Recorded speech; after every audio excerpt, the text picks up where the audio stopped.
Marcus Aurelius had a personal critic he paid to follow him around and remind him of his flaws. Not a friend. Not an advisor.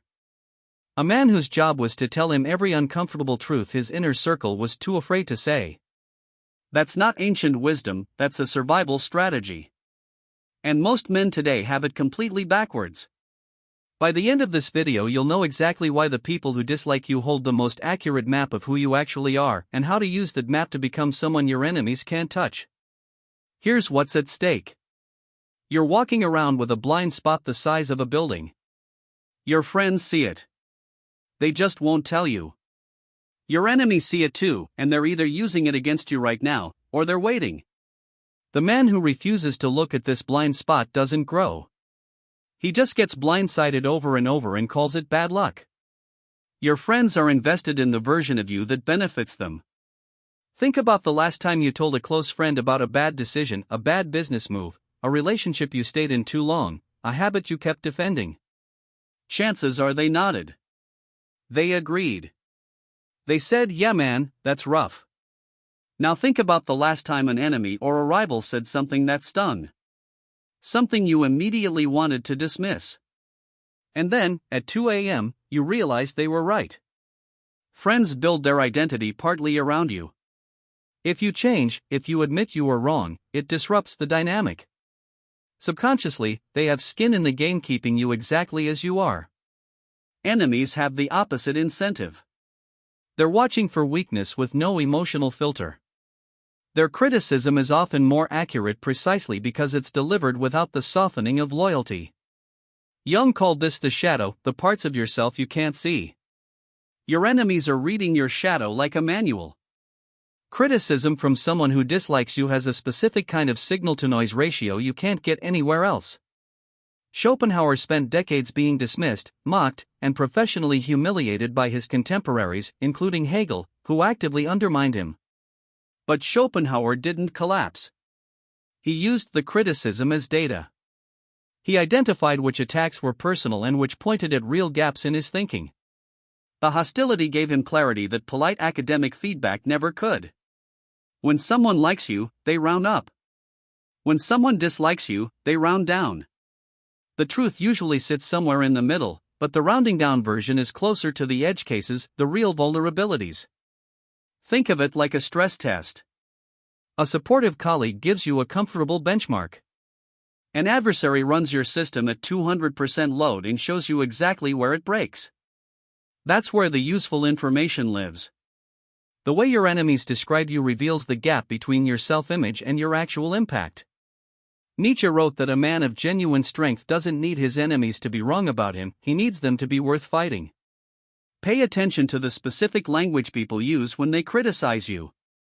Not the emotional charge, strip that out. Look at the nouns and verbs. He's arrogant. He never listens. He always makes it about himself. These aren't insults. They're behavioral observations from someone with no motive to protect your feelings. Compare that to how your friends describe you. He's confident. He knows what he wants. He's passionate. Same behaviors. Different framing. The enemy's framing is often closer to how strangers experience you. Self-image is built on intention. We judge ourselves by what we meant to do. Everyone else, especially people who aren't rooting for you, judges you by what you actually did. The enemy strips away the intention and gives you the raw behavioral data. That's information you need if you want to operate effectively in the world. Enemies force you to develop anti-fragility, the capacity to get stronger under pressure, not just resistant to it. Epictetus was a slave. His enemies weren't people who disliked him at the office, they were people who literally owned him. His philosophy didn't emerge from a comfortable life with supportive mentors. It emerged from having no external resources. From being forced to distinguish what was in his control from what wasn't. The hostility of his circumstances built something his enemies couldn't take, a mind that couldn't be broken by circumstance. When someone challenges you, you either collapse or you rebuild stronger. But here's the key: you can only rebuild if you're honest about where you broke. Friendly feedback doesn't create this pressure. It's like training with someone who lets you win. You feel good. You don't improve. The adversarial relationship, used correctly, is a forge. Tolstoy called this the furnace of opposition. The metal that goes in soft comes out hard, but only if you stop pulling it out before the process is done. Learning to extract signal from enemy feedback without internalizing the venom is the advanced skill most men never develop. Here's where most men fail. They hear criticism from someone who dislikes them and they do one of two things: they dismiss it entirely because of the source, or they absorb it whole and let it destroy their confidence. Neither works.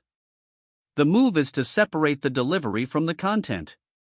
Imagine a rival says you talk too much in meetings and nobody respects you. The delivery is hostile. But ask yourself, is there a version of that statement that's accurate? Maybe you do dominate conversations. Maybe you have noticed people checking their phones when you speak. The enemy gave you the ugly version of a real signal. Viktor Frankl, who survived the Nazi concentration camps, wrote about the space between stimulus and response. That space is where your freedom lives. When enemy feedback arrives, that space is where you do the work. You don't react immediately. You let it sit for 24 hours. Then you ask 3 questions: is there any version of this that's true? If so, what specifically is true? And what would the man I want to become do with this information? That's not weakness. That's intelligence. 3 things to take with you. First, your friends are filtered through loyalty, your enemies are filtered through nothing. The uncomfortable version is usually closer to the truth. Second, the specific language people use to criticize you is a behavioral map. Strip the emotion and read the data. Third, the goal isn't to absorb enemy feedback as gospel or dismiss it as noise. It's to extract the signal, sit with it for 24 hours, and ask what the strongest version of you would do with that information. The man who can do this doesn't need his enemies to be wrong. He needs them to be useful. If this landed for you, subscribe. We drop one of these every Tuesday and Friday. No filler, no motivation porn. Just the ideas that actually hold up when life gets hard.